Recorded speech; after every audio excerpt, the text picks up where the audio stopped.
Hello friends, नमस्कार, Radhe Radhe and welcome to filler form. तो दोस्तों, आप सभी का स्वागत है UGC NET free online class में। और जैसा कि आप सभी को पता है कि मेरा नाम ज्योति है और मैं आपको हिंदी साहित्य पढ़ाती हूँ। तो सबसे पहले तो आप सभी की प्रिपरेशन किस तरीके की चल रही है, सभी के सभी मुझे इन्फॉर्म करेंगे।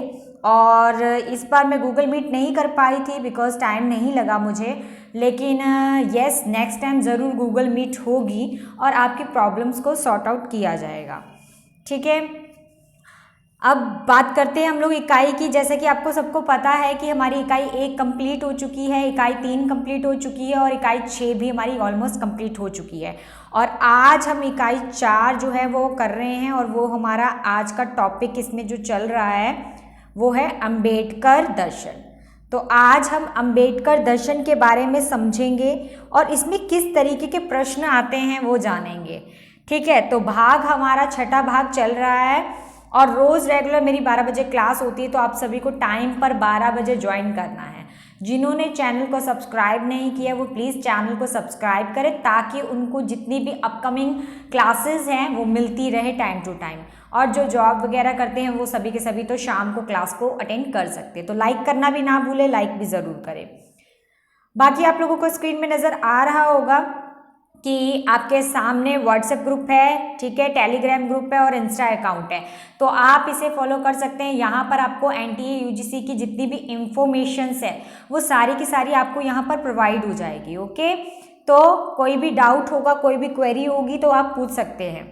आई थिंक अभी तक तो सभी को समझ में आ गया होगा बिकॉज और ये चीज़ भी क्लियर हो चुकी है कि जून में एग्ज़ाम होगा।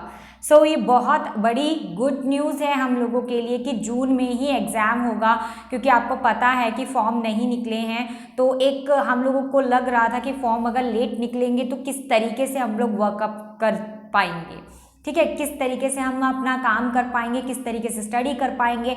और एक फिक्स डेट हमें पता नहीं चल रही थी, लेकिन एनटीए ने ये चीज़ क्लियर कर दी है कि जून में ही एग्ज़ाम होंगे और जून में एग्ज़ाम होंगे, ये क्लियर किया। साथ ही साथ ये भी बोला कि हम जल्द ही जो भी डेट है उसे भी फिक्स कर देंगे। सो अब आप लोगों को अपनी प्रिपरेशन को और ज़्यादा अच्छा बनाना पड़ेगा, स्ट्रॉन्ग करना पड़ेगा ताकि जो है आप इस बार जून में इस एग्ज़ाम को क्रैक कर सको।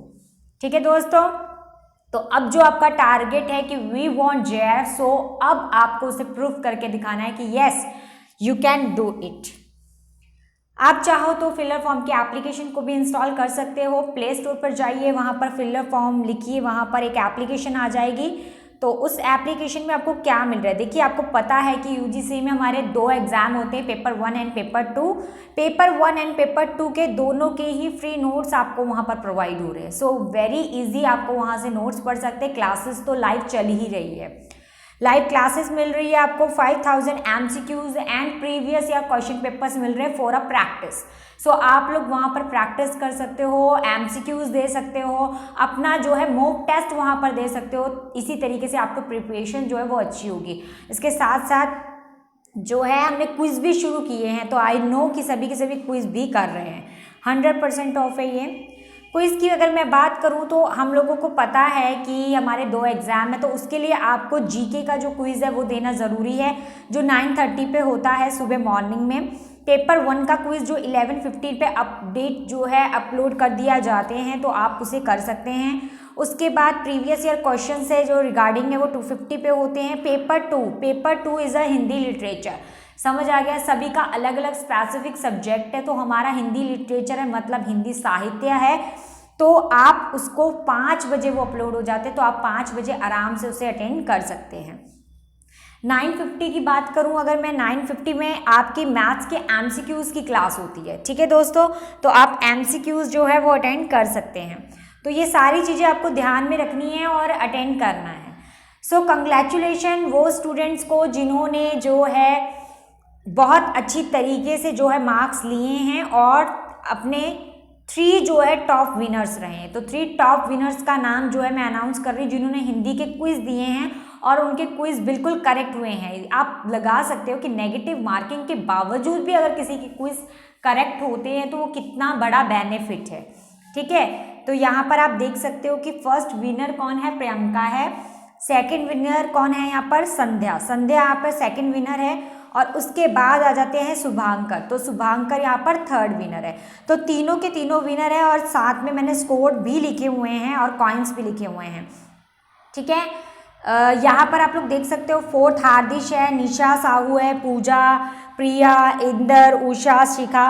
तो आप सभी के सभी भी और मेहनत कीजिए और टॉप 3 पे आने की कोशिश कीजिए, क्योंकि मैं आपको बता रही हूँ बार बार कि जो फर्स्ट विनर हो रहे हैं, मतलब जो फर्स्ट एग्ज़ाम दे रहे हैं, उसमें जो टॉप 3 विनर्स हो रहे हैं उन्हें प्राइजेस दिए जा रहे हैं। अब अगर आपको यकीन नहीं हो रहा है तो आप लोग चेक भी कर सकते हो, उन्हें प्राइजेस दिए जा रहे हैं। सो आप लोग भी इसी तरीके से मेहनत करते रहिए, पेपर सेकेंड के भी प्राइजेस जल्दी ही किए जाएंगे। तो उसमें पेपर वन में जिन्होंने आंसर सही दिए हैं उन्हें देखो फर्स्ट बुक मिली है, सेकंड पेपर की बुक मिली है, साथ में सॉल्यूशन पेपर भी मिला है। सो फ्री ऑफ कॉस्ट आपको मिल रहा है, सो आप क्यों नहीं करोगे, ठीक है। तो पूरा फ़ायदा उठाइए।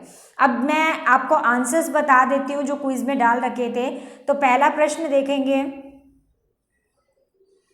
उपन्यास की ज़मीन आलोचना ग्रंथ के लेखक कौन है?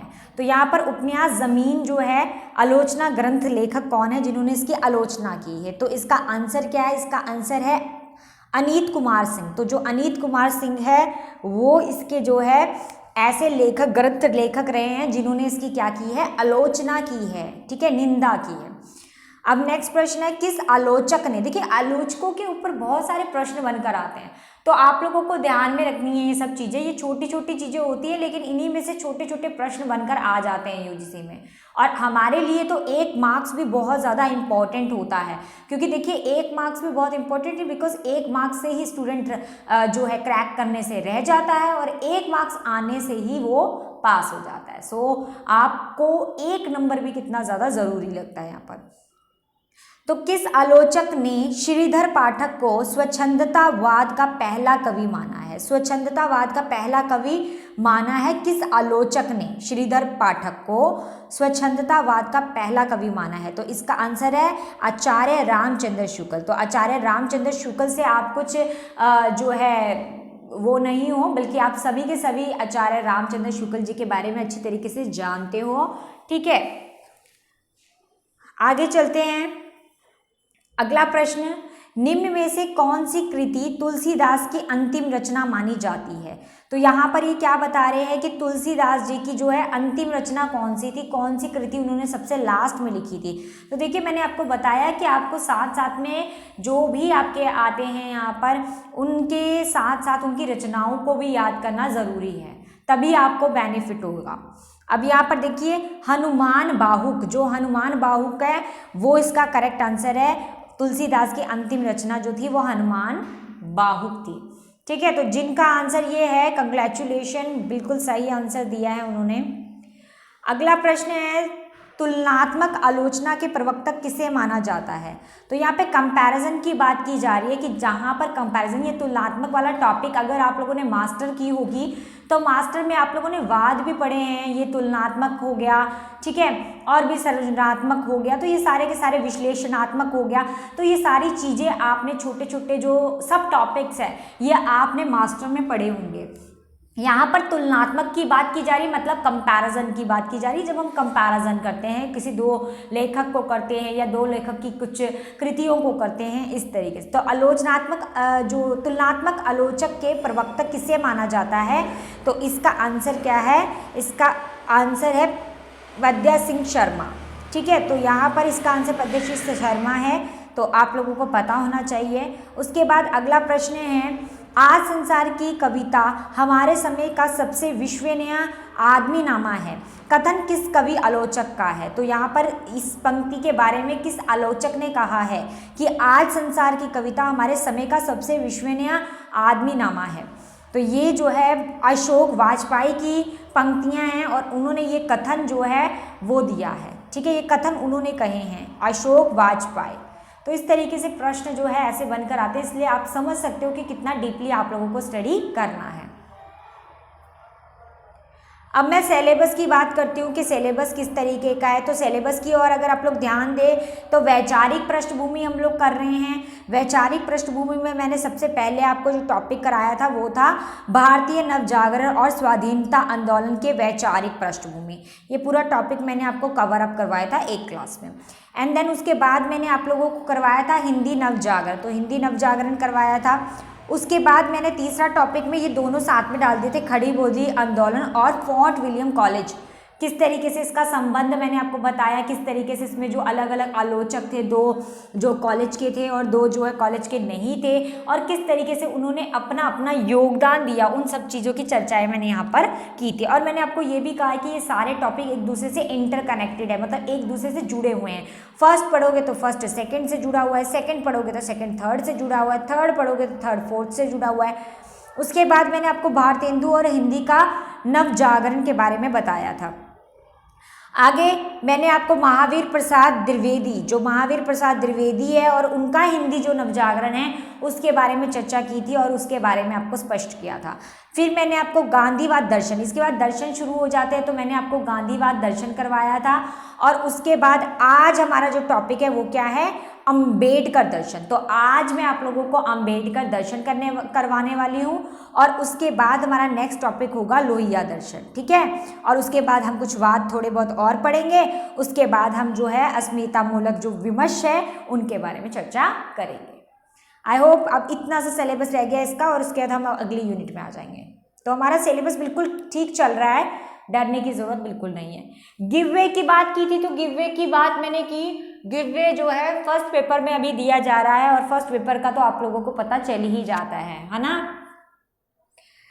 तो इसी तरीके से आप लोग मेहनत करते रहिए हिंदी सब्जेक्ट में भी, क्योंकि हिंदी में भी आपको आगे जाके जीतने का मौका मिलेगा। सो आप अभी से तैयारी कीजिए, अभी से अपने कॉइन्स को बढ़ाने की कोशिश कीजिए और टॉप 3 में आने की कोशिश कीजिए। तो आज का टॉपिक है हमारा वैचारिक पृष्ठभूमि। वैचारिक पृष्ठभूमि में आज हम क्या करने वाले हैं, अंबेडकर दर्शन।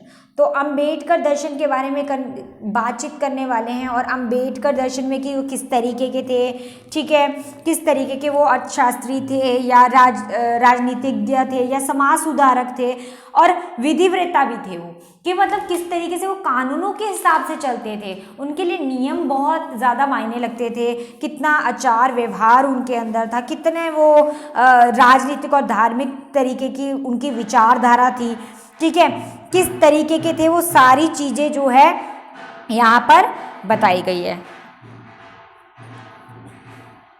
ठीक है। और किस तरीके से वो गौतम बुद्ध से जो है प्रभावित थे, और फिर गौतम बुद्ध जो है उनसे प्रभावित होकर उनकी शिक्षाओं को ग्रहण कर कर उन्होंने अपने जीवन में उसे किस तरीके से जो है उतारा है, और फिर आगे जाकर वो किस तरीके से चला है, ठीक है।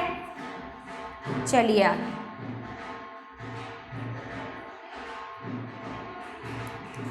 दोस्तों एक्चुअली अभी मैं आउट ऑफ स्टेट हूँ, और इसीलिए मैंने कल की क्लास नहीं ली थी, ठीक है। तो अब ठीक है, अब यहाँ से हम क्लासेस ले सकती हूँ मैं।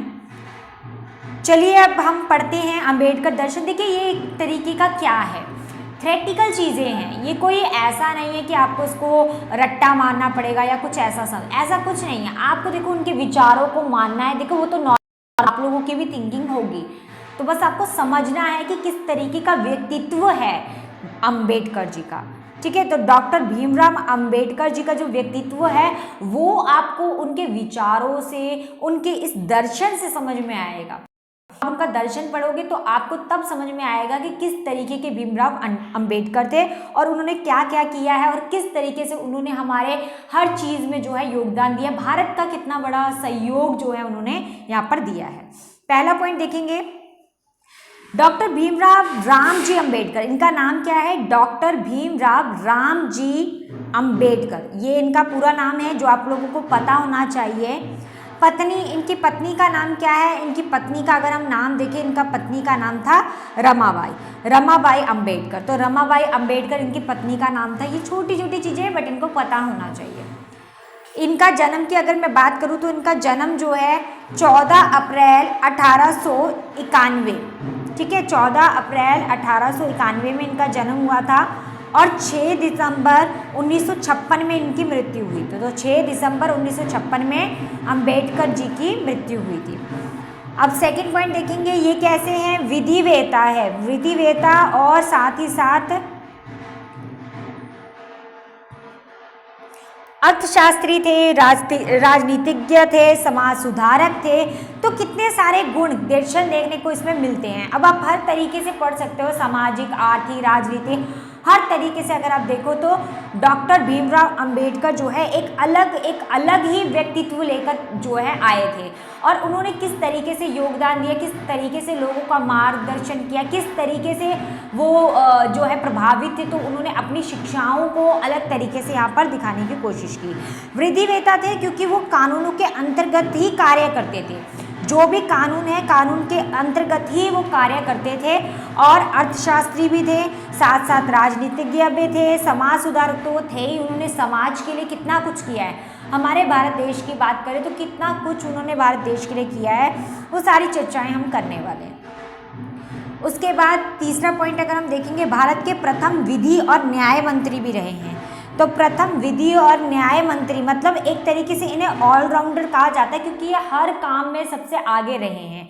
हर काम में इन्होंने बहुत अच्छी तरीके से अपने काम को निभाया है। भारतीय संविधान सभा के प्रारूप समिति के अध्यक्ष भी रहे। तो डॉक्टर भीमराव अंबेडकर, ये तो आप लोगों को पता होगा अगर आप लोगों ने राजनीतिक विज्ञान पढ़ा है, पॉलिटिकल साइंस पढ़ा है, अगर 12th तक भी पढ़ा है तो भी आप लोगों को पता होगा कि संविधान सभा के प्रारूप समिति के अध्यक्ष कौन थे, डॉक्टर भीमराव अंबेडकर। अगला पॉइंट देखेंगे, अगला 5th पॉइंट है, अंबेडकर की विचारधारा व दर्शन को अंबेडकरवाद कहा जाता है। तो जो अंबेडकर जी की विचारधारा थी या उनके दर्शन थे, मतलब जो भी उन्होंने अपनी नीतियां बताई, शिक्षाएं बताई, अपने सामाजिक, आर्थिक, अलग अलग राजनीतिक या समाज सुधारक की, अर्थशास्त्र, विधिवेता, जो भी चीज़ उन्होंने अपने जीवन में उतार रखी थी, जब उन्होंने उसका दर्शन हमें दिखाया या उसको हमें समझाया, अपने विचारधारा को प्रकट किया, तो वो सारी की सारी चीज़ें क्या हो गई, हमारे अंबेडकरवाद हो गया। ठीक है, तो अंबेडकर जी की विचारधारा और उनका जो दर्शन है उसे क्या कहा जाता है, अंबेडकरवाद कहा जाता है। यह सामाजिक, राजनीतिक और धार्मिक विचारधारा, ये किस तरीके का है, बिल्कुल सामाजिक, राजनीतिक और धार्मिक विचारधारा थी जो उन्होंने हमारे सामने रखी। क्योंकि आपको धार्मिक भी बोलोगे, आप बोलोगे कि वो तो मैम आपने कहा कि वो तो कानून को मानते थे, कानून के एक तरीके से जो है विधिवेता थे, लेकिन वो विधिवेता थे, कानून के अकॉर्डिंग चलते थे, लेकिन वो बौद्ध धर्म से काफ़ी प्रभावित थे। इस वजह से वो एक धार्मिक तरीके से भी जो है हर चीज़ को देखते थे। उनका नज़रिया जो होता था वो एक धार्मिक तरीके से भी जो है वो होता था। आगे हम नेक्स्ट 6th पॉइंट है, 1990 में डॉक्टर अंबेडकर को मरणोपरांत भारत के सर्वोच्च नागरिक पुरस्कार भारत रत्न से भी सम्मानित किया गया था। तो देखिए यहाँ पे 1990 में, आपको याद रखना है, 1990 में डॉक्टर अंबेडकर जी को जो मरणों के उपरांत मतलब मरने के बाद उन्हें भारत के सर्वोच्च नागरिक पुरस्कार भारत रत्न से, देखिए कौन सा वर्ड, भारत रत्न। तो देखिए इस तरीके से प्रश्न बन जाते हैं कि डॉक्टर भीमराव अंबेडकर को मरणोपरांत जो है किस पुरस्कार से सम्मानित किया गया था, तो तब आप लोग भूल जाते हो। ठीक है, तो अलग अलग दे देते हो। तो इस तरीके से आपको पता होना चाहिए कि भारत रत्न से उन्हें सम्मानित किया गया था। आगे 7th पॉइंट देखेंगे। 7th पॉइंट है मूल दर्शन, कि इसका मूल दर्शन की बात अगर हम करें तो भारत में जाति विहीन समाज की स्थापना किसने की थी, डॉक्टर भीमराव अंबेडकर ने दिया था। देखिए आप लोगों को पता है, जैसे अभी मैंने कहा ना, ये सारे जितने भी सब्जेक्ट है, जो भी हम टॉपिक्स पढ़ रहे हैं छोटे छोटे वैचारिक पृष्ठभूमि में, ये सब एक दूसरे से इंटरकनेक्टेड है, एक तरीके से एक सभी से जुड़े हुए हैं। अब जैसे अगर आपने पीछे जितनी भी चर्चाएं की है, आप लोगों ने देखा होगा कि उस तरीके उसमें कितने सांप्रदायिक हो रहे थे, सती जो है किया जा रहा था, सही क्या, और क्या कहते हैं, किस तरीके से सती प्रथा भी चल रही थी, किस तरीके से बाल विवाह किया जा रहा था। तो बहुत सारी जो छोटी छोटी है छुआछात, सांप्रदायिक जो है वर्गों में बांट दिया गया था, विभाजन हो गया था, कितना कुछ जो है देखने को मिला। लेकिन यहाँ पर भीमराव अंबेडकर जो है उन्हें कहा गया कि इन्होंने जाति को विलीन समाज की स्थापना की है। मतलब इन्होंने ये जो जाति वाति, ये जो ऊंच नीच, गरीब अमीर, ये सब भेदों को खत्म करने का काम जो है वो किसने किया है, डॉक्टर भीमराव अंबेडकर ने किया है। है। 8 पॉइंट पे ध्यान देंगे। 8 पॉइंट क्या है? डॉक्टर अंबेडकर ने गौतम बुद्ध के मूल मंत्र, अब देखिए यहाँ पे आपको साफ समझ में आ रहा है कि डॉक्टर भीमराव अंबेडकर अपने धर्म से फिर हटकर जो है बौद्ध धर्म से प्रभावित हो गए थे और जो है बुद्ध धर्म से जो है प्रभावित हुए। जब वो बौद्ध धर्म से प्रभावित हुए तो उन्होंने उस धर्म को अपना लिया जिसमें थे गौतम बुद्ध के मूल मंत्र थे बहुजन हिताय बहुजन सुखाय को अपनाया। तो बहुजन हिताय और बहुजन सुखाय जो है उसको उन्होंने अपनाया और इस तरीके से उन्होंने ये प्रण किया कि वो समाज का कल्याण करेंगे, समाज के हित में काम करेंगे, देश में जो कानून है उनको करेंगे और ये जो भी जाति प्रथा, छूत छात, ठीक है, ऊंच नीच, इन सब के जो भेदभाव है उन सबको जड़ से खत्म कर देंगे। तो आप लोग देख सकते हैं कि किस तरीके से, आई होप आप लोगों को समझ में आ रहा है। समझ आ रहा है कि नहीं? कमेंट सेक्शन में कमेंट करके बताइए सभी के सभी आप लोगों को समझ में आ रहा है। आगे चलूं,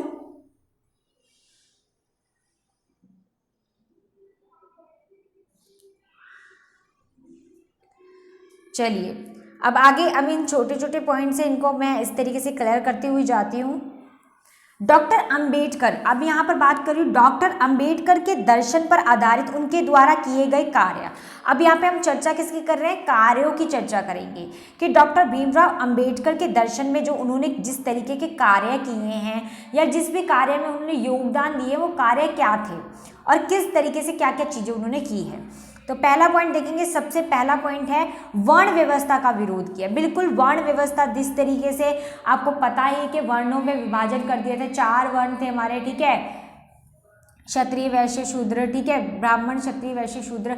तो ये जो थे इस तरीके से वर्गों में इनको विभाजन कर दिया गया था और इन चीज़ों के विरोध में थे डॉक्टर भीमराव अंबेडकर। वो चाहते थे कि इस तरीके का भेदभाव नहीं होना चाहिए। श्रमिक विभाजन जिस तरीके से हो रहा था उसका किया, जैसे कि अगर हम जाति प्रथा की बात करें तो जाति प्रथा में श्रमिकों का विभाजन कर दिया गया था, ठीक है, जो गरीब है उन्हें अलग कर दिया गया था। और किस तरीके से, मतलब एक मैं कहूँ कि एक जो है कुएं में पानी पीने का भी अधिकार नहीं था। अगर कोई किसी से टकर भी जाता था या किसी को देख भी लेता था, किसी नीची जाति के व्यक्ति को, तो वो स्नान करने जाता था। तो किस तरीके का भेदभाव होता था आप समझ सकते हैं कि किस तरीके का भेदभाव उस समय किया जाता। तो जाति प्रथा का भी यहाँ पर विरोध किया, ठीक है, पूरा। तो डॉक्टर भीमराव अंबेडकर ने वर्ण व्यवस्था का विरोध किया, जाति प्रथा का विरोध किया, जो जाति प्रथा बना रखी थी, साथ ही साथ क्या है यहाँ पे अस्पष्टता का विरोध और अछूतोदार, मतलब यहाँ पर क्या है, अस्पष्टता का विरोध किया, मतलब जैसे स्पर्श ना करना, ठीक है। तो जिस तरीके से वो स्पर्श बिल्कुल नहीं करते थे, बोलते थे छी छी छी छी छी, ऐसे आ गए। तो मतलब इस तरीके से वो जो है बिल्कुल भेदभाव करते थे, मुंह से ही नहीं करते थे, बिल्कुल शरीर से भी वो उनको बिल्कुल अलग रखते थे। तो जैसे अछूता होता है बिल्कुल कि जैसे छूना नहीं है ना, तो बिल्कुल अछूत हो जाता है, उस तरीके से जो है वो पूरा का पूरा इनका विरोध करते थे। 4th पॉइंट देखेंगे, हिंदू समाज की मान्यताओं में परिवर्तन पर बल दिया गया। जो हिंदू समाज की मान्यताएं थी उस पर क्या है, परिवर्तन पर बल दिया कि उसका क्या करना चाहिए, बदल देना चाहिए जो भी हिंदू समाज की मान्यताएं हैं। जैसे कि आपको पता ही है, जैसे मैंने बताया आपको भी, सती प्रथा हो गया, बाल विवाह हो गया। अब इनके चक्रों में क्या हो रहा था, इनके चक्रों में जो है बाल विवाह करवाए जा रहे थे, सती हो रहा था, मतलब पति की मृत्यु होगी तो पत्नी को भी उनकी पति की चिता पर ही जला दिया जा रहा था। तो ये एक तरीके से सही चीज़ नहीं थी। तो इसीलिए यहाँ पर डॉक्टर भीमराव अंबेडकर जो है वो इस चीज़ का विरोध करते हुए कहते हैं कि हिंदू समाज की मान्यताओं में भी परिवर्तन करने की आवश्यकता है, परिवर्तन करने की ज़रूरत है, क्योंकि अगर परिवर्तन होगा तब जाके ये सब चीज़ें छूट पाएगी। 5वां पॉइंट देखेंगे, अंतरजातीय विवाह का समर्थन किया। अब यहाँ पर भीमराव अंबेडकर ने जो है अंतरजातीय, जो अंदर अपनी ही जाति में विवाह करने का जो है समर्थन जो है उन्होंने किया, ठीक है। जिस तरीके से अलग जाति में विवाह करते, तो यहाँ पर उन्होंने अंतरीय जाति, जो अंदर अपनी ही जाति के अंदर जो विवाह होता है उसको करने की बात कही है। उसके बाद 6 पॉइंट देखेंगे, दलितों की शिक्षा, संघर्ष और संगठनों पर बल दिया गया। दलितों की बात करते हैं तो दलितों को क्या है, यहाँ पर आपको पता ही है जिस तरीके से गांधी जी ने हरिजन नाम दिया हुआ था दलितों को, और यहाँ पर भीमराव अंबेडकर ने दलितों को काफ़ी सम्मान किया है। उन्होंने बात की है कि इनके साथ अगर छुआछूत भेदभाव हो रहा है तो हमारा काम ये है कि हम इन्हें भी ऊंचे स्तर तक लेकर जाएं, इन्हें जो है शिक्षा प्रदान की जाए। तो यहाँ पर दलितों के लिए शिक्षा के लिए जो है डॉक्टर भीमराव अंबेडकर ने बहुत ही ज़्यादा प्रयत्न किया और उन्हें शिक्षा दिलाने का कोशिश की। संगठन पर भी बल दिया कि इस तरीके का संगठन बनाया जाए जो सबको जो है क्या करे, सबको जो है वो शिक्षा लेने का अधिकार प्रदान हो। दलितों को भी, मतलब नीची जाति, अमीरों को तो मिल ही रही थी, लेकिन दलितों के जो नीची जाति थे जिनके साथ छुआछात ये सब किया जाता, उनको ये सब अधिकार नहीं दिए जा रहे थे, तो उनको अधिकार देने की बात डॉक्टर भीमराव अंबेडकर ने की। 7वां पॉइंट देखेंगे, अव्यवस्थित में दलित वर्ग के पर्याप्त प्रतिनिधित्व का समर्थन किया। तो यहाँ पर क्या है, दलित वर्गों की बात की जा रही है कि जो है व्यवस्थित जो है विस्थापित जो है दलित वर्ग के पर्याप्त प्रतिनिधि का समर्थन किया, कि जितने भी यहाँ पर दलित वर्ग के लिए पर्याप्त प्रतिनिधित्व है उनका किया और उनको उठाने की कोशिश की कि इन्हें जो है इस तरीके से हम नहीं छोड़ सकते हैं, इनके लिए हमें आवाज़ उठानी पड़ेगी, इनका प्रतिनिधित्व हमें करना पड़ेगा। 8 पॉइंट है, सेवाओं में पर्याप्त प्रतिनिधि मांग थी। सेवाओं जो थी, सेवाओं को लेकर यहाँ पर बहुत किया गया कि पर्याप्त जो है मांग जो है वो होनी चाहिए, ठीक है, और देश के लिए जो है हितकारी होना चाहिए, समाज के लिए कल्याणकारी होना चाहिए, समाज के बेनिफिट के लिए होना चाहिए। तो इस तरीके की चर्चाएं उन्होंने की थी। उसके बाद 9 पॉइंट है, कार्यपालिका में पर्याप्त प्रतिनिधि की मांग की गई। कार्यपालिका में भी जो है एक ऐसे प्रतिनिधित्व की मांग की गई कि एक अच्छा प्रतिनिधित्व होना चाहिए, ठीक है, जिससे जो है बहुत सारे कार्य, मतलब मेनली यहाँ पर अगर मैं देखूँ तो दलितों की ही बात की जा रही है घुमा फिरा के बार बार, और दलितों को ही जो है दलित जो है वो सरकार की सेवा जो है करते हैं। तो यहाँ पर उनको ये कहा गया है कि दलितों को क्या किया जाए, उन्हें दास बनाकर ना रखा जाए, बल्कि उनको स्वतंत्र छोड़ दिया जाए। उन्हें भी आज़ादी है कि वो अपने जीवन को आगे बढ़ा सके या अपने जीवन में तरक्की कर सके, या भारत के लिए एक अच्छे दलित वर्ग में भी जो है ऊपर उभर कर आए, इसलिए तो शिक्षा भी दी गई। तो इस तरीके से दलितों की स्वतंत्रता की बात को लेकर यहाँ पर डॉक्टर भीमराव अंबेडकर ने ये सारी चीज़ें कार्य जो है वो किए हैं। 10वां पॉइंट देखेंगे, नारी गरिमा का समर्थन किया। यहाँ पे नारी की गरिमा का भी समर्थन जो है डॉक्टर भीमराव अंबेडकर ने किया। उन्होंने नारी को महत्व दिया, नारी के लिए कहा उन्होंने कि नारी को भी आगे बढ़ना चाहिए। जिस तरीके से सती प्रथा की प्रथा चली है, ये तो बिल्कुल जो है घोर अन्याय है और ऐसा नहीं होना चाहिए। पत्नी को भी अधिकार होना चाहिए कि वो भी विवाह कर सके, ठीक है, अपनी ज़िंदगी ऐसे ना करे। तो इस तरीके से नारी की गरिमा, नारी की सुरक्षा, नारी के स्वाभिमान को लेकर, नारी को ऊंचा उठाने को लेकर कि नारी भी बहुत कुछ कर सकती है, ये सब बातों को ध्यान में रखते हुए उन्होंने इसका समर्थन किया। उसके बाद आगे ही चर्चा होती है डॉक्टर अंबेडकर की मुख्य पुस्तकें। तो कौन कौन सी पुस्तकें हैं, ये जो है एग्जाम में पूछ लिया जाता है, और उनका सन, आपको इनका ईयर भी साथ में याद रखना है, तभी मैंने यहाँ मेंशन किया है, तब आपको इजी हो जाएगा। और सबसे मेन चीज़ ये है कि इसमें से एक भी प्रश्न आया तो आपको पता होगा कि हाँ ज्योति मैम ने ऐसे करवा रखा था, तो हमें इस तरीके से करना है। बाकी स्टडी आप लोगों की अच्छी चल रही होगी, ठीक है। क्विज में देखिए बहुत सारे स्टूडेंट्स अभी भी कह रहे हैं क्विज में दिक्कत आ रही है। आप इतना हेडेक लेने की ज़रूरत नहीं, कभी कभी क्विज 5 डलते हैं, कभी कभी 1 ही डलता है, कभी कभी 2 डलते हैं, अलग अलग डलते हैं। तो ऐसा मत सोचो कि 5 ही क्विज है, ऐसा नहीं है। जितने क्विज होंगे उसी में से आपके एवरेज निकालकर आपके पॉइंट्स जो हैं वो आपको बताए जाएंगे। तो बेफिक्र रहिए, टेंशन मत कीजिए। जितने भी क्विज होते हैं, 2 क्विज होते हैं, वो आप कहते हैं कि डन हो जाता है, तो इसका मतलब 2 ही क्विज थे। आपको पता भी चल रहा होगा। अब तो मैं अगली क्लास में जो है वो क्विज आप लोगों को डाल भी देती हूँ, आंसर्स डाल देती हूँ, तो आपको पता भी चलता होगा कि हाँ इतने प्रश्न ही थे।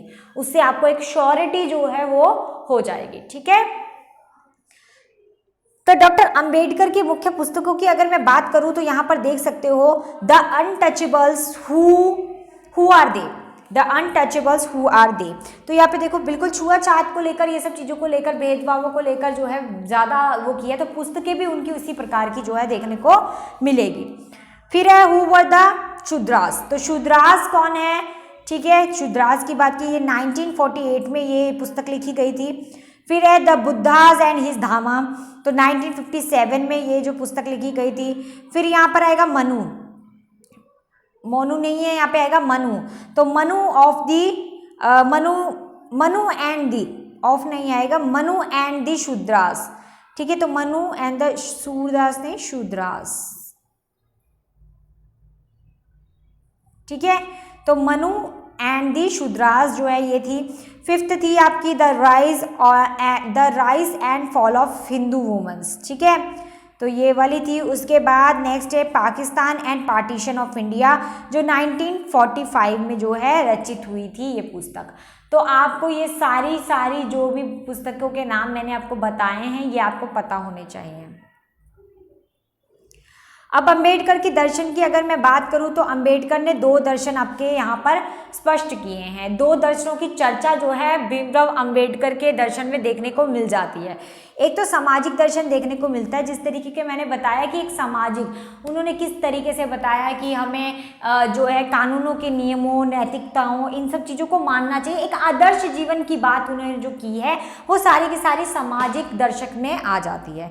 जब हम शिक्षा की बात करते हैं तो उन्होंने किस तरीके से शिक्षा की बात की कि लोगों को शिक्षा ग्रहण करनी चाहिए, साथ ही साथ नारियों का समर्थन किया, ठीक है, शिक्षा का भी उन्होंने बहुत ऊंचा उठाने की बात की, अमीर गरीब जाति भेदभावों को छोड़ने की बात की, ठीक है, और सभी को जो है ज़्यादातर दलितों की है स्वतंत्रता की बात यहाँ पर की गई। तो इस तरीके से यहाँ पर शिक्षा दर्शन को बताया गया। तो अंबेडकर के दर्शन में सिर्फ 2 प्रकार के दर्शन नजर आते हैं, एक सामाजिक दर्शन और एक शिक्षा दर्शन। शिक्षा दर्शन की बात करेंगे अगर हम, शिक्षा दर्शन की अगर हम बात करें तो शिक्षा दर्शन में देखिए क्या है। पहला है शिक्षा दर्शन के मूलभूत आधार कौन कौन से है शिक्षा दर्शन के, तो मानवता को प्रभुत्व करने का साधन शिक्षा। तो यहाँ पर क्या है, मानवता को प्रभुत्व नहीं आएगा, यहाँ पे आएगा प्रभुत्व। आपको याद है ना, मैंने हलंत लगाने के लिए बोला था कि हमारे हिंदी में मानक रूप में ही हम लोगों ने लिखना है, तो हलंत लगेगा, ठीक है। जैसे हम आधा द डाल देते हैं ना तो नहीं लगेगा, हलंत लगेगा। जो चीज़ें आपको सिखाती भी हूँ, मानक रूप सिखाती हूँ, उन चीज़ों को आपने अपने जीवन में अप्लाई भी करना है, ठीक है, क्योंकि जब आप उसको अप्लाई करोगे तभी तो आप एक हिंदी साहित्य के स्टूडेंट बन पाओगे, तभी तो आप एक हिंदी साहित्य के टीचर बन पाओगे, ठीक है। तो आप साथ साथ उसे अप्लाई भी करते रहना, ओके।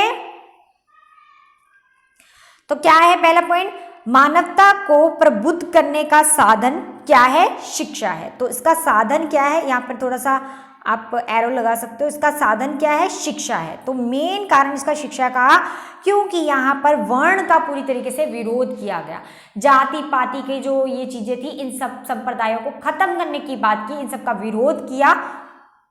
और किस पर बल देने की बात की गई, शिक्षा पर बल देने की बात की गई, मानवता को जगाने की बात की गई कि मानवता को दिखाना यहाँ पर चाहिए।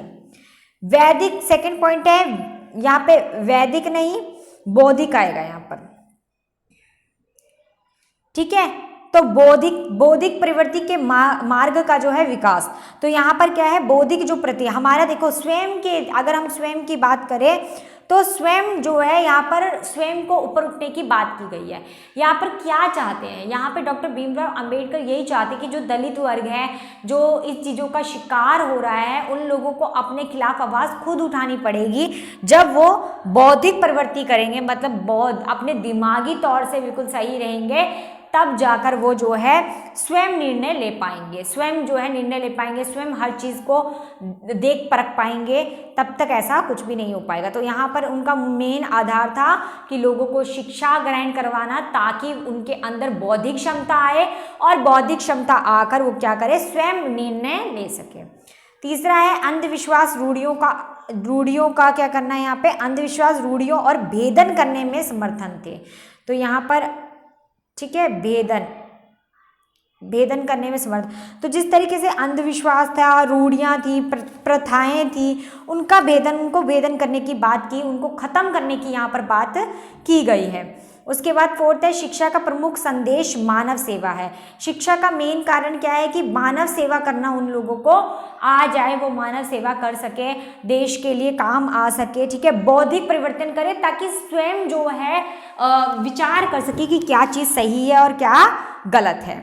उसके बाद फिफ्थ पॉइंट है सड़ी गली धारणाओं को कुचलने में समर्थन, ठीक है। अब यहाँ पे क्या है, सड़ी गली धाराएं, जो भी सड़ी गली धाराएं हैं उनको कुचलने में समर्थन किया डॉक्टर भीमराव अंबेडकर ने, जिसमें घोष युक्त व्यवहारों में भी परिवर्तन हो, ये ऐसी बात उन्होंने कही कि उसमें जो है परिवर्तन होना आवश्यक है। उसके बाद अगला पॉइंट देखेंगे, 6 पॉइंट है हमारा सरल स्वरूप वाली शिक्षा। सरल स्वरूप वाली शिक्षा होनी चाहिए जो सबको समझ में आए, ऐसी शिक्षा जो है होनी चाहिए जो सबको समझ आए, और वो केवल जो है प्रेम से ही समझ आएगी जब हमारे भीतर क्या होगा, जब हमारे भीतर मानवता आएगी। ठीक है, जब हमारे भीतर जो है मानवता जागेगी, छुआछात ये सब भावनाएं हट जाएगी, तब जाकर हम जो है एक सरल स्वरूप हमारा जो है हो पाएगा, और तब हम शिक्षा भी एक साथ बैठकर ग्रहण कर पाएंगे। तो एक तरह दलितों को भी एक साथ लेने की बात यहाँ की गई है। 7वां पॉइंट है मनुष्य स्वयं का महत्व समझे। मनुष्य जो है खुद की अहमियत समझे, यहाँ पर खुद को जो है मैंने कहा ना बौद्धिक, अपनी बौद्धिक क्षमता को बढ़ाए, स्वतंत्र बुद्धि का विकास करे। स्वतंत्र बुद्धि का विकास यहाँ पे मेनली दलितों की ही बात की जा रही है, क्योंकि छुआछात, ऊंच नीच, संप्रदाय, वर्ग, ये सारी की सारी चीज़ें किन के साथ हो रही है, सिर्फ और सिर्फ दलित वर्गों के साथ हो रही है, नीची जाति के लोगों के साथ हो रही है। ठीक है, छोटे लोगों, गरीब लोगों के साथ हो रही है।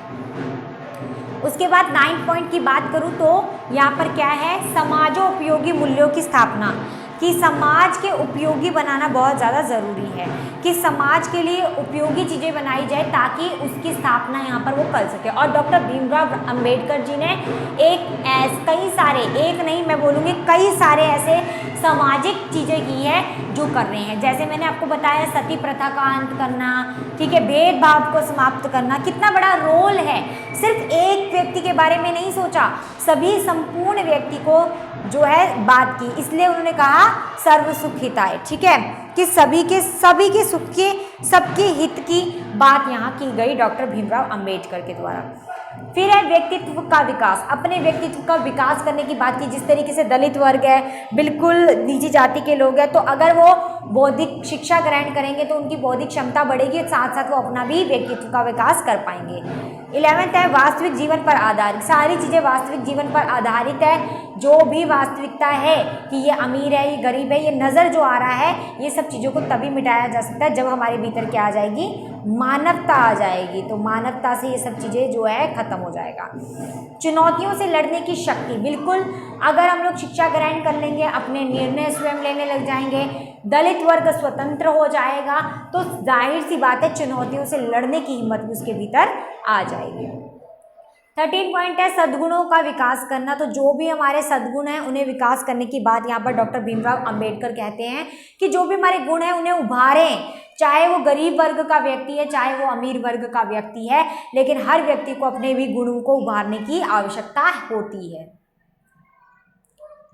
आगे देखेंगे डॉक्टर भीमराव की अंबेडकर जी की बात करूं अगर मैं, तो वहाँ पर यहाँ पर वो क्या पंक्ति बोल रहे हैं, आदमी केवल रोटी पर ही जीवित नहीं रह सकता, उसको मानसिक मस्तिष्क भी मिला हुआ है जिससे विचारों की खुराक चाहिए। तो बिल्कुल यहाँ पे मैं बार बार यही चीज़ कह रही हूँ कि सिर्फ खाने पीने सोने इन सब चीज़ों से ही कुछ नहीं होता, बल्कि अपने मस्तिष्क में जो मिला हुआ ज्ञान है, विचार है, उसको भी बढ़ाने की ज़रूरत है, उसे भी ऐसी खुराक की ज़रूरत है जो उसे बढ़ा सके। तो इस तरीके से बढ़ाने के लिए भी नॉलेज चाहिए होती है। डॉक्टर अंबेडकर के अनुसार शिक्षाओं के उद्देश्य, अगर शिक्षा की बात करें, मैंने कहा ना अभी तक जो मैंने चर्चा की वो सारी सामाजिक चर्चा थी, सामाजिक तरीके से मैंने आपको बताया डॉक्टर भीमराव अंबेडकर जो है वो किस तरीके के हैं, उनका व्यक्तित्व किस तरीके से है अगर सामाजिक तरीके से देखा जाए। लेकिन अगर देखा जाए किस तरीके से, अगर देखा जाए शिक्षा के उद्देश्य से, तो ये जो पॉइंट्स मैं आपको बता रही हूँ ये शिक्षा के उद्देश्य में आ जाएंगे। जैसे नैतिक और चारित्रिक विकास, तो यहाँ पे क्या है, नैतिकता होनी चाहिए, एक आदर्श व्यक्ति होना चाहिए। शिक्षा से जब वो शिक्षा ग्रहण करेगा व्यक्ति तो उसके अंदर एक नैतिकता आ जाती है, उसका जो चरित्र है वो एक बिल्कुल अच्छा हो जाता है, डिसिप्लिन उसकी लाइफ में आ जाता है। तभी तो आपको स्कूल कॉलेजेस वगैरह भेजा जाता है कि थोड़ा बहुत डिसिप्लिन आप बाहर से जाकर सीखें। स्कूल में टीचर्स आपको बैठना, खाना पीना, उठना हर चीज़ सिखाती है, एक डिसिप्लिन में आपको बांध देती है। ठीक है, तो उसके विकास करने की बात यहाँ की गई है। सेकंड पॉइंट है मानसिक और बौद्धिक विकास, बिल्कुल मानसिक तरीके से, दिमागी तौर से। शरीर आपका कहीं पड़ा हुआ है, दिमाग कहीं और है। अभी भी बहुत सारे स्टूडेंट्स ऐसे होंगे जिनको नींद आ रही होगी, ठीक है, क्या कर रहे होंगे वो, उन्हें नींद आ रही होगी। और क्या है, शरीर से तो यहाँ पड़े हुए हैं, लेकिन अगर हम आत्मा की बात करें तो आत्मा से या मानसिक रूप से अगर हम बात करें तो बिल्कुल सो रहे होंगे, नींद आ रही होगी। और कोई किसी के बारे में सोच रहा होगा तो कोई किसी के बारे में सोच रहा होगा, है ना। सुन रहे हो आप लोग सभी के सभी। तो ऐसा बिल्कुल मत कीजिए, ज्योति मैम की क्लास चल रही है भैया, ऐसे नहीं करना है, ठीक है। एक्टिव रहना है, बिल्कुल भी नींद नहीं आनी चाहिए आप सभी को, नहीं तो मैंने अच्छे से जगा देना है, ठीक है। तो इस तरीके से आप लोगों को अच्छी तरीके से समझना है टॉपिक को कि मैं क्या पढ़ा रही हूँ, ओके। तो मानसिक और बौद्धिक विकास की मैंने बात की यहाँ पर, उसकी चर्चा की। आगे देखेंगे शारीरिक विकास। शारीरिक विकास की बात की कि शारीरिक भी विकास करना है, जैसे कि मैंने आपको बताया कि शिक्षा ग्रहण तो करनी ही है, पर एक अपना व्यक्तित्व को बढ़ाना है, बौद्धिक विकास करना है, जॉब करनी है, एक अच्छा एक अपना फ्यूचर बनाना है, ठीक है। तो शारीरिक तौर से भी हमें अपना विकास करना है, पिछड़ा हुआ ही नहीं रहना। फिर है एकता शक्ति का विकास करना, बिल्कुल एक एकता शक्ति जो है वो लाना पड़ता है, एकता शक्ति लानी पड़ेगी, एकता शक्ति जो है उसके विकास करना जो है पड़ेगा, ठीक है। फिर आ जाता है संकीर्णता से मुक्ति। तो संकीर्णता से जो है मुक्ति की बात यहाँ पर की गई है, मतलब यहाँ पे शिक्षा की बात की जा रही है कि ये जो सारा का सारा सर्कल, ये जो विषय सर्कल बना हुआ है कि दलित वर्ग है, नीची जाति के लोग हैं, इन सब से बाहर निकलकर हमें शिक्षा की ओर बढ़ना चाहिए। एक अपने जीवन में एक जो है इन संकीर्णता से जो है मुक्ति ले लेनी चाहिए और शिक्षा के ऊपर, शिक्षा की ओर जो है अग्रसर कर अपने आप को आगे बढ़ना चाहिए, ठीक है। उसके बाद शिक्षा से संबंधित अन्य विचार भी हैं, ये हमारा लास्ट टॉपिक है, ठीक है। फिर हमारे जो है पूरा का पूरा जो है फिनिश हो जाएगा, तो इनकी चर्चा कर लेते हैं हम। तो क्या है यहाँ पे शिक्षा के अन्य भी। अब देखिए मैंने आपको सामाजिक तौर से बता दी, मैंने कहा ना डॉक्टर भीमराव अंबेडकर की दर्शन की बात करें तो दो ही दर्शन आपको देखने को मिलेंगे, सामाजिक दर्शन जिसमें सामाजिक चीज़ों के बारे में चर्चा की गई है, और एक आ जाता है शिक्षा की चर्चा, क्योंकि शिक्षा को उन्होंने काफ़ी ज़्यादा महत्व दिया है, तो काफ़ी योगदान रहा है डॉक्टर भीमराव अंबेडकर का। तो अन्य भी उनके कुछ विचार थे, जैसे कि शिक्षा को राष्ट्र प्रेम जागरण, यहाँ पर क्या है, शिक्षा को राष्ट्र प्रेम जागरण में विशिष्ट भूमिका का निर्वहन करना चाहिए। तो यहाँ पर सबको जो है ये नहीं देखना चाहिए कि मैं किस जाति का हूँ, मैं किस संप्रदाय का हूँ, किस वर्ग का हूँ, ये सब चीज़ों को छोड़कर उसे मानवता पर चलना चाहिए और अपने राष्ट्र के प्रति प्रेम रखना चाहिए। ये समझना चाहिए कि मैं भारत का देशवासी हूँ, भारत मेरा देश है, और अपनी शिक्षा को ग्रहण कर एक साथ एकता के साथ चलना चाहिए। दूसरा है, वे चाहते थे कि शिक्षा जो काल अनुरूप होनी चाहिए, ठीक है, और वे पाठ्यक्रम मानव सर्जना का दिशा जो है देने वाला होना चाहिए। तो वो चाहते हैं कि पाठ्यक्रम जो भी हम सीखते हैं वो हमें एक डायरेक्शन दे, एक सही शिक्षा ग्रहण करने का मकसद क्या था, यही था कि वो एक डायरेक्शन दे, हमें बताए कि क्या चीज़ सही है क्या नहीं है, ये सब चीज़ों की चर्चा करें। फिर आता है गणित, विज्ञान, सामाजिक विज्ञान, आचरण की शिक्षा को मुख्य पाठ्यक्रम की अंग बनाना जाना चाहिए। इन सब की चर्चा की, इन सभी सब्जेक्ट की, गणित विज्ञान की, सामाजिक विज्ञान की, आचरण की शिक्षा को मुख्य पाठ्यक्रम जो है उसके अंग बना देना चाहिए, मतलब अंग बनाना चाहिए, पूरा पाठ्यक्रम नहीं बनाना चाहिए। खेल कूद व्यायाम आदि जो जीवकोपार्जन जो है उसकी शिक्षा को भी स्थान जो है वो मिलना चाहिए। तो यहाँ पे बिल्कुल ये वाली विचारधारा अगर हम कहें तो बिल्कुल गांधी जी से मैच खाती है, क्योंकि गांधी जी भी यही चाहते थे कि खेल कूद व्यायाम आदि इन सब चीज़ों को भी जो है मूल्य देना चाहिए, इन सब चीज़ों की भी जो है स्थान देना चाहिए। स्टडी तो है ही है। उसके बाद फोर्थ पॉइंट क्या है, फोर्थ पॉइंट है हमारा वह शिक्षण विधियों में करके सीखना, अनुभव द्वारा सीखना, तर्क द्वारा सीखना, प्रश्नोत्तर द्वारा सीखना, वाद विवाद आदि विधियों के प्रयोग पर भी बल देते। तो अलग अलग तरीके से जो है इंसान जो है वो सीखता है, तो उसको सीखने की बात भी यहाँ पर की गई है। मतलब छात्र की एक तरीके से मैं क्या कहूँ, जो आप लोगों ने पढ़ा होगा फर्स्ट पेपर, तो फर्स्ट पेपर में आपने पढ़ा होगा child central teaching. Child central teaching में क्या था कि छात्र केंद्रित शिक्षक, ठीक है। तो छात्र पे केंद्रित शिक्षक होता है कि किस तरीके से छात्र को क्या करना चाहिए, तो ये सब चीज़ें कि सीखता है ना छात्र, उसी तरीके से यहाँ पे शिक्षण विधियों पर कि किस तरीके से सीखे, अनुभव के द्वारा सीखे या तर्क के द्वारा सीखे या प्रश्न करता है तो प्रश्नों के द्वारा सीखे, पर सीखना चाहिए। तो यहाँ पर जो है छात्र केंद्रित शिक्षण की भी बात यहाँ पर की गई है। अगला पॉइंट है, वे शिक्षण को महत्वपूर्ण स्थान देते हैं और शिक्षण व्यक्तिवाद विचार से युक्त ना होकर विस्तृत व्यापक दृष्टिकोण का स्वामी होना चाहिए। समाज की रूढ़ियों को तोड़ने वाला व समाज को सामायिक दिशा देने वाला यथार्थवादी होना चाहिए। तो बिल्कुल सत्य पर चलना चाहिए, सत्य की ओर होना चाहिए, व्यक्तिवादी होना चाहिए, मानवतावादी होना चाहिए। इस तरीके के भेदभाव, ये सारी चीज़ें नहीं इसके अंदर होनी चाहिए। तो शिक्षा को ज़्यादा महत्व देने की बात यहाँ पर की गई है। उसके बाद हम आगे चर्चा करते हैं, वे मानते थे कि शिक्षार्थी जो है वो अपने आप में सामंजस्य का गुण जो है वो विकसित करे। तो यहाँ पर वे मानते थे कि शिक्षार्थी अपने जीवन में सामंजस्य मतलब समान बनाए रखे, किस चीज को, गुण को विकसित करे, अपने सामंजस्य बनाए रखे शिक्षार्थी हर तरीके से, ठीक है। एक मतलब ऑलराउंडर, जिस तरीके से हमने बोला ना भीमराव अंबेडकर जी थे, ऑलराउंडर थे, हर काम में आगे थे, हर काम में सही थे, हर काम में यथार्थ था, हर काम में जो है उनकी बौद्धिक थी, हर काम में वो परफेक्ट थे। तो उस तरीके से ऑलराउंडर हमें भी होना चाहिए। 7 पॉइंट है, वे महिलाओं को जो है अनिवार्य शिक्षा के पक्ष में थे कि महिलाओं को अनिवार्य शिक्षा देनी चाहिए, सती प्रथा जैसी प्रथाओं को खत्म करना चाहिए। भारतीय संविधान के अनुच्छेद किसमें ये कहा गया है, 14वें में कहा गया है, 15वें 3 में कहा गया है, 16(1) में कहा गया है, 16(2) में कहा गया है। इसके खिलाफ उचित प्रबंध किए गए हैं इन अनुच्छेदों में। तो इन अनुच्छेदों में इसके खिलाफ में जो है प्रबंध किए गए हैं। अगला पॉइंट क्या है, अगला पॉइंट है, उन्होंने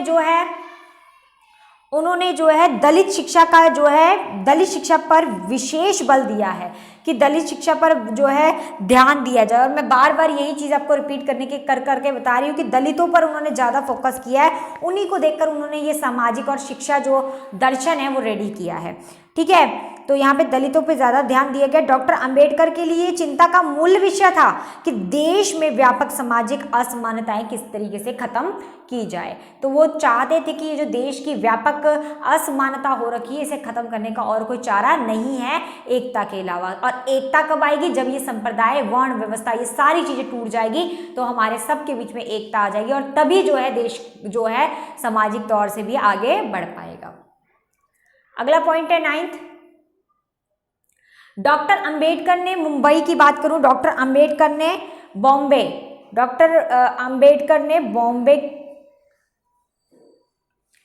बॉम्बे लेजिस्लेटिव काउंसिल में जो है दक्षिण शिक्षा का मुद्दा जो है उठाते हुए जनसंख्या को 4 वर्गों में बांटते हुए अपनी बात रखी। तो यहाँ पर ये इंपॉर्टेंट टॉपिक है, ठीक है, और इसमें से यूजीसी में प्रश्न भी बनकर आ जाता है। डॉक्टर अंबेडकर ने जो बॉम्बे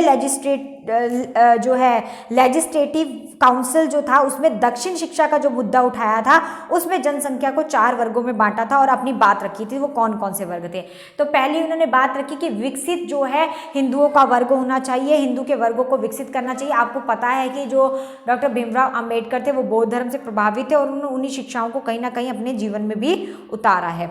तो यहाँ पर विकसित हिंदुओं का वर्ग जो था उसकी बात यहाँ पर की गई थी। उसके बाद मध्य वर्ग की बात की गई थी, जो मध्यवर्ती हिंदुओं का वर्ग है, जिसमें वे लोग भी शामिल थे जिन्हें अब राजनीतिक उद्देश्य के लिए गैर ब्राह्मण जैसे मराठा और अन्य संबंधित जातियों को भी जो है उसमें कहा जाता है। तो ये सारी चीज़ें जो है सेकंड मध्यवर्ती हिंदुओं में आ जाती थी। उसके बाद तीसरा जो वर्ग होता था वो पिछड़ी जातियों का होता था। तो तीसरा वर्ग पिछड़ी जातियों का था, जिसमें दलित वर्ग, पहाड़ी आदिम जातियाँ और अपराधी आदिम जातियों में शामिल होता था। तो इस तरीके से आदिम जातियों की बात की गई। और चौथे वर्ग की बात करूँ तो चौथे वर्ग में मुसलमान आ जाते थे, तो मुसलमानों को लिया गया। तो ये जो 4 वर्ग है ये बॉम्बे लेजिस्लेटिव काउंसिल में दलित शिक्षा के मुद्दे को उठाते हुए ये बात जो है डॉक्टर भीमराव अंबेडकर के द्वारा रखी गई थी कि इस तरीके से इन सब चीज़ों के ऊपर सुधार किया जाए और काफ़ी काम इसके ऊपर हुआ भी है। आगे आप लोग स्क्रीन में देख सकते हैं, आगे यहाँ पर आप लोगों को दिख रहा है कि प्लेलिस्ट है तो आप लोग प्लेलिस्ट पे जा सकते हो, मेरी प्लेलिस्ट पे। जब आप चैनल को सब्सक्राइब करेंगे तो आपको प्लेलिस्ट दिखेगी, तो इस तरीके से आपको सारी क्लासेस जो है वो देखने को मिल जाएगी। तो ऑल ओवर 60 से अबव क्लासेस हो चुकी है और आई थिंक पूरा सिलेबस 150 या 150 प्लस जो है क्लासेस में हमारा कंप्लीट हो जाएगा। तो आप लोगों को कितना अच्छा मौका मिल रहा है क्लासेस अटेंड करने का। तो आप जिन्होंने पुरानी क्लासेस नहीं देखी है वो यूट्यूब पे आराम से देख सकते हैं। तो आपको बहुत बेनिफिट यहाँ पर हो रहा है। होमवर्क आपको पता है कि क्विज 5:30 बजे जो है आपको डल जाएंगे, तो आप लोग क्विज देना मत भूलिएगा, क्विज देना, ठीक है। और इस तरीके से पढ़ते रहिए, मुस्कुराते रहिए। अगर कोई भी डाउट है, क्वेरी है, तो आप लोग मुझसे क्वेश्चंस कर सकते हैं। तो पढ़ते रहिए, मुस्कुराते रहिए। Have a nice day. Radhe Radhe, bye, take care, Shri Radhe.